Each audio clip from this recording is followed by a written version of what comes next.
శివుడు గొప్ప, విష్ణువు గొప్ప. అసలు మన పురాణం, ఇతిహాసాలు ఎవరి గొప్ప అని చెప్పాయో తెలుసుకుందాం. క్షీరసాగర మథనం గురించి అందరికీ తెలిసిందే. దేవతలు, రాక్షసులు అమృతం కోసం మందన పర్వతాన్ని కవ్వంగా, వాసుకి సర్పాన్ని తాడుగా చేసుకుని క్షీరసాగరాన్ని మదించారు. కానీ మందన పర్వతం అత్యంత భారీగా ఉండటం వల్ల అది సముద్రంలో మునిగిపోతుంటే దేవతల ప్రార్థన మేరకు విష్ణుమూర్తి కూర్మ అవతారం ధరించి పర్వతాన్ని సముద్ర ఉపరితలంపైకి తీసుకువచ్చి మదించడానికి వీలుగా ఆ పర్వతాన్ని తనపై మోశాడు. కానీ పర్వతాన్ని మదించిన తర్వాత హాలాహలం పుట్టుకొచ్చినప్పుడు దాన్ని స్వీకరించే సామర్థ్యం ఎవ్వరికీ లేక దేవతలందరూ పరమశివుణ్ణి ప్రార్థించారు. వెంటనే శివుడు ఆ హాలాహలాన్ని తన గొంతులో నిక్షిప్తం చేసుకున్నాడు. అమృతం బయటకు వచ్చిన తర్వాత రాక్షసులు ఆ అమృతాన్ని స్వాధీనం చేసుకున్నారు. దిక్కుతోచని స్థితిలో ఉన్న దేవతలందరూ మళ్ళీ విష్ణుమూర్తి దగ్గరకు పరుగు పెట్టారు.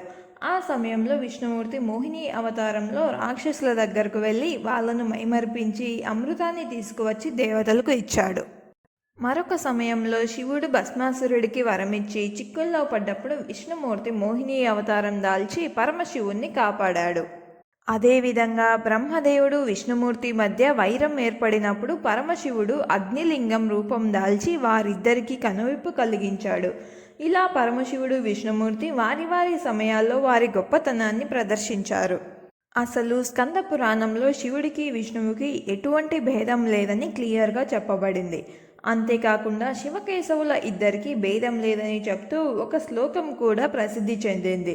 ఈ శ్లోకం అర్థం ఏంటంటే, శివుని రూపమే విష్ణువు, అలాగే విష్ణువు రూపమే శివుడు.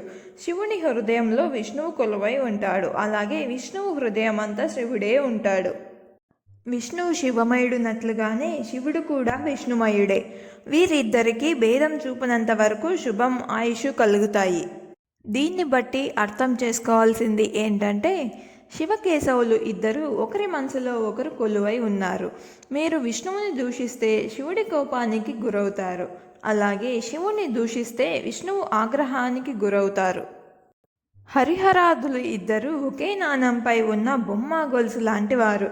రెండిటిలో ఏది లోపించినా ఆ నాణానికి విలువ ఉండదు.